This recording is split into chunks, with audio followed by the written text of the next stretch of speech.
You guys familiar with ancient Greek mythology? In their afterlife, oh yeah, thank you. In their afterlife, if you're just a normal guy, you get to stand in a field of wheat forever. How sad is that? I mean, bad people get eternal torture, heroes get perfect paradise, but the average man just has to live in Ohio.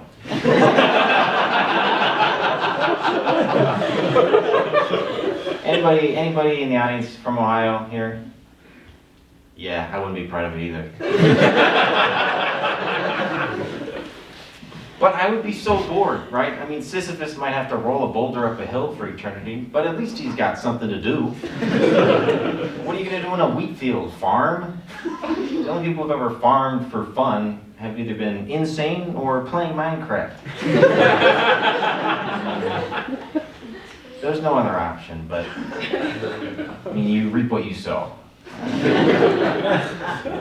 I like that joke because it makes a nice divide in the audience. You know, there's people who laughed and thought it was funny, and then there's joyless monsters. Really separates the wheat from the tares. Yeah. You guys probably thought it was one and done on the wheat jokes. I can grow all day. Speaking of things many of you seem to hate, do you guys remember when you were a kid and your dad accidentally stabbed you? I'm sure most of us just blocked it out. But there I am, 6, my family's eating dinner, and I, like the gremlin I was, reach across to my dad's plate for no reason, and am immediately met with retribution, and he shoves his fork directly in the back of my hand. And it went in there, all right? Just bringing that fork down hard. Like, we were eating pasta. There's nothing on the plate that requires that much force to stab.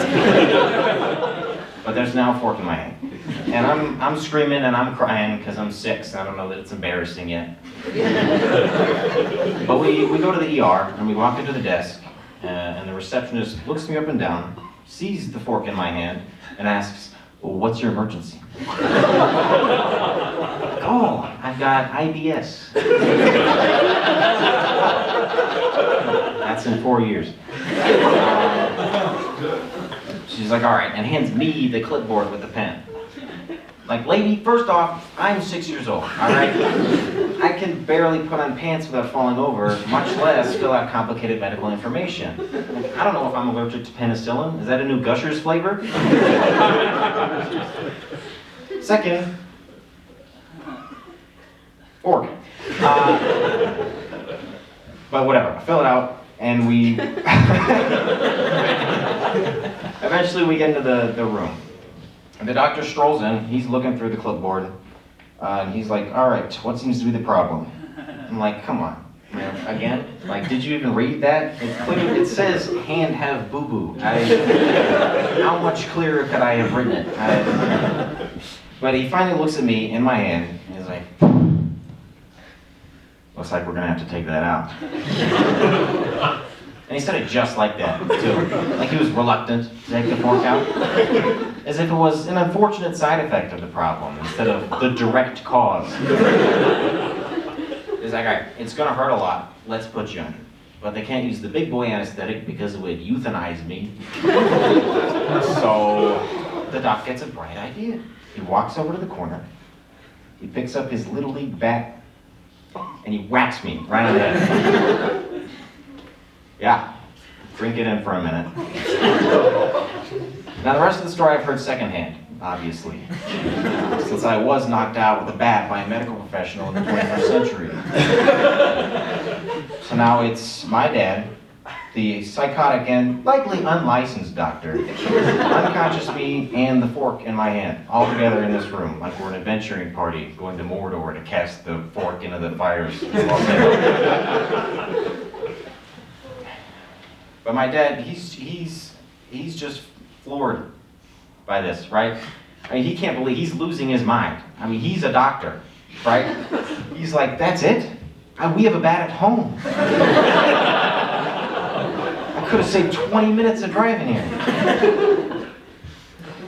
But yeah, the doctor, so he walks over, he takes my hand, and he grasps the fork like it's the sword in the stone, and he just yanks it out.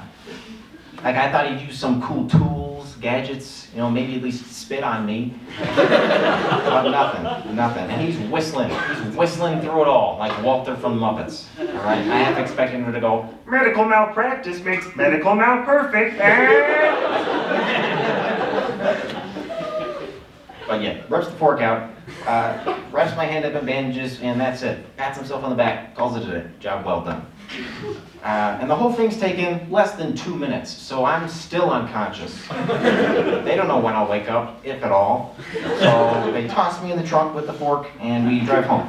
And for the next 12 years of my life, I had to live in the same house. I had to eat with the fork that traumatized me as a child. I mean, it sucked, but, eventually I learned to just grain and bear it. Thanks so much, everybody.